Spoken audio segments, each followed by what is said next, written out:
Sir ಅದೇ ಇವತ್ತು ಅಧ್ಯಕ್ಷರ ಆಯ್ಕೆ ಉಪಾಧ್ಯಕ್ಷರ ಆಯ್ಕೆ ಆಯಿತು ಏನು ಸ್ವಾಭಾವಿಕ ಸಹಕಾರಿ ಕ್ಷೇತ್ರದಲ್ಲಿ ಇವತ್ತು ದಿವಸ ಅಧ್ಯಕ್ಷರು ಉಪಾಧ್ಯಕ್ಷ ಆಯ್ಕೆ ಆಗುವ ಮುಖಾಂತರ ಪಕ್ಷಾತೀತವಾಗಿ ಜಾತ್ಯತೀತವಾಗಿ ಜಿಲ್ಲೆಯ ಎಲ್ಲ ಹಿರಿಯರು ಮತ್ತು ಎಲ್ಲ ಶಾಸಕರು ಮಾರ್ಗದರ್ಶಕರನ್ನ ಜೊತೆಗೆ ಚರ್ಚೆ ಮಾಡೋದ್ರ ಮುಖಾಂತರ ಅಧ್ಯಕ್ಷರು ಉಪಾಧ್ಯಕ್ಷರ ಆಯ್ಕೆಯಾಗಿದೆ.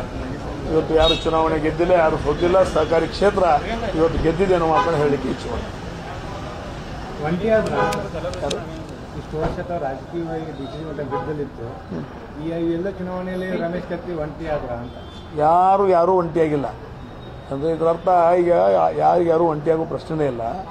40-42 ವರ್ಷ ಮಾಡಿದ ನಂತರ ಇನ್ನೊಬ್ಬರಿಗೆ ನಾವು ಅದನ್ನು ಒಪ್ಪಿಸಿಕೊಟ್ಟು ಮುಂದಿನ ದಿನಮಾನಗಳಿಗೆ ಒಳ್ಳೆಯ ಮುಂದಿನ ಪೀಳಿಗೆಗೆ ಒಳ್ಳೆಯ ಒಂದು ವ್ಯವಸ್ಥೆಯನ್ನು ಕಲ್ಪಿಸಿಕೊಡ್ಬೇಕು ಅನ್ನುವಂಥ ದೃಷ್ಟಿಯಲ್ಲಿ ಎಲ್ಲ ಹಿರಿಯರು ಚರ್ಚೆ ಮಾಡಿ ಇವತ್ತು ದಿವಸ ಅನ್ನಸಬಣ್ಣ ಜೊಲ್ಲೆ ಅವರನ್ನು ಮತ್ತು ರಾಜು ಕಾಗೆ ಅವರನ್ನು ಅವರನ್ನು ಅಧ್ಯಕ್ಷರನ್ನಾಗಿ ಇವರನ್ನು ಉಪಾಧ್ಯಕ್ಷನಾಗಿ ಆಯ್ಕೆ ಮಾಡಿ.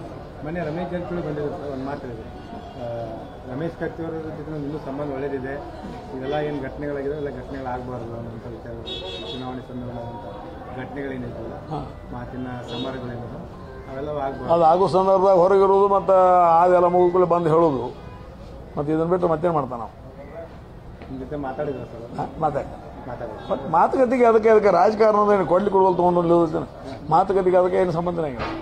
ಭಾಳ ದಿವಸ ಅಂದರೆ 2 ತಿಂಗಳ ಹಿಂದೆ, ಈಗೇನು ಮಾತಾಡಿಲ್ಲ, 2 ತಿಂಗಳ ಹಿಂದೆ ಮಾತಾಡಿಲ್ಲ. ಯಾಕಂದ್ರೆ ಲಾಸ್ಟ್ ಟೈಮ್ ತಮ್ಮ ಅಧ್ಯಕ್ಷ ಮಾಡುವಂಥ ಸಂದರ್ಭದಲ್ಲಿ ಸಂಖ್ಯಾಬಲ ಹೆಚ್ಚು ಕಡಿಮೆ ಇದ್ರು ರಮೇಶ್ ಕತ್ತಿನೇ ಆಗ್ಬೇಕಂತ ಹೇಳಿ ನಾನೇ ಹೇಳಿ ಅವ್ರು ಮಾಡೀನಿ ಅಂತ ಅವ್ರು ಹೇಳಿದ್ರು. ಸ್ವಾಭಾವಿಕ ಅದು ನಿಜವಾದ ಸಂಗತಿ ಆಗಿನ ಸಂದರ್ಭದಲ್ಲಿ.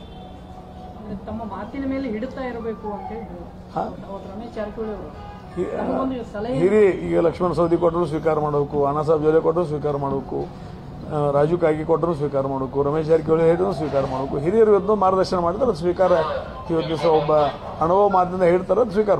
ನಾವು ಮಾತು ಹೇಳಿದ್ರೆ ಅಶ್ವಮೇಧಕ್ಕೆ ಏನದು ನಾವು ಕಟ್ಟೆ ಹಾಕ್ತೀವಿ ಡಿಸಿಸಿ ಬ್ಯಾಂಕ್ನಲ್ಲಿ ಸಹಕಾರಿ ಕ್ಷೇತ್ರ, ರಾಜಕೀಯ ಕ್ಷೇತ್ರ ಸಹಕಾರಿ ಕ್ಷೇತ್ರಕ್ಕೆ ಒಂದೊಂದು ಹೋಲಿಕೆ ಮಾಡುವಂಥ ಪ್ರಶ್ನೆ ಇಲ್ಲ. ಆ ರಾಜಕೀಯ ಕ್ಷೇತ್ರ ಬಂದಾಗ ಅದ್ರ ಬಗ್ಗೆ ನಾನು ಮಾತಾಡ್ತೀನಿ. ಓಕೆ.